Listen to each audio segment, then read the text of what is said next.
My beloved brothers and sisters, there comes a point in your life where the pain of holding on becomes heavier than the fear of letting go. And it's in that moment when your heart says, Ya Allah, I accept what you've written, that something shifts, not just around you, but inside of you. You begin to rise. You see, we struggle because we keep fighting what Allah has already decreed. We try to control the uncontrollable. But the moment you say, I trust you, Ya Rabb, you're no longer resisting His mercy, you're walking into it. And that is where true peace begins. Acceptance doesn't mean giving up. It means giving in to a plan that is wiser than yours. It's not weakness, it's worship. And Allah has promised, indeed, with hardship comes ease. Surah Ash-Shar 94:6. So if you're tired, confused, or lost, maybe this is the moment.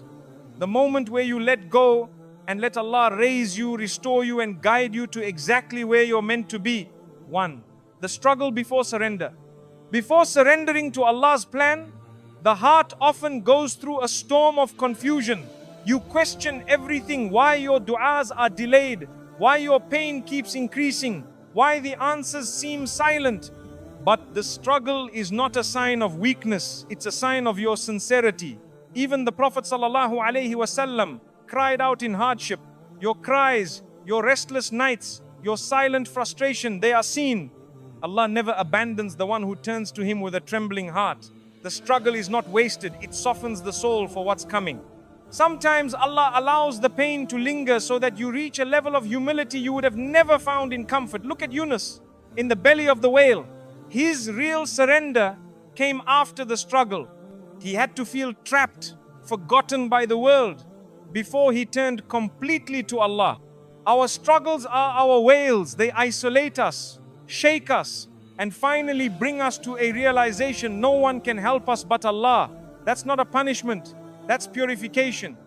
It's during the struggle that your prayers become real, not rushed, not robotic, but full of tears and trembles. It's when the soul finally begins to speak what the tongue had memorized for years. Hasbunallahu wa ni'mal wakeel doesn't just become a verse, it becomes your reality. Allah hears it from your brokenness, and that brokenness becomes the doorway to your strength. In the struggle, your faith is not tested to break, it's tested to awaken. Think of Maryam, exhausted, alone, under a palm tree. She cried out in despair, wishing for death. But it was right there, in that moment of complete emptiness, that Allah sent her relief. The date tree shook, the stream flowed, and a miracle was born.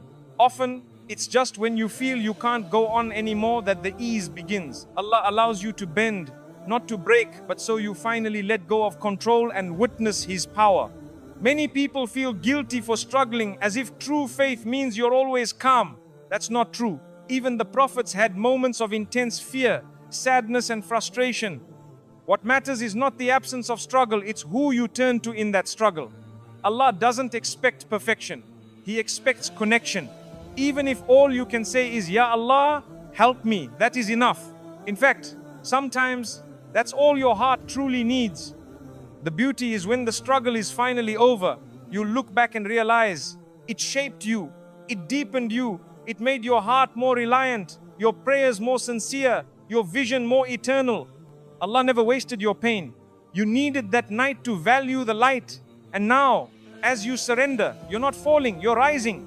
Because those who submit to Allah never lose. They are simply being prepared for something far greater than they imagined. 2.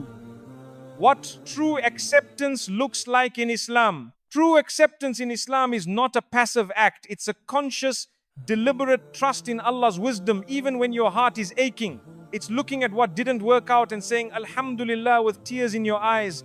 It's when you stop trying to control what's beyond your reach and start focusing on pleasing the one who already controls everything. Acceptance is not giving up, it's giving in to the one who knows the full picture.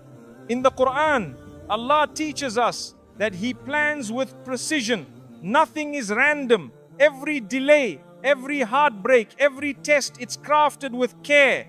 Acceptance begins when you stop seeing your hardship as a punishment and start seeing it as a path to closeness with your Lord.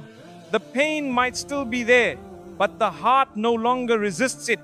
Instead, it turns that pain into dua, into patience, into quiet strength. Think of Prophet Ibrahim alayhi salatu when he was commanded to leave his wife and child in the barren desert. True acceptance was in his feet as he walked away, not knowing how they would survive, but knowing that Allah had instructed him. It wasn't easy, but it was trust. And that trust led to the miracle of Zamzam. That's what true acceptance looks like. Letting go of your own understanding and leaning entirely on Allah's promise. Acceptance in Islam doesn't mean you won't feel sadness. Maryam felt deep anguish even while being chosen by Allah. Yaqub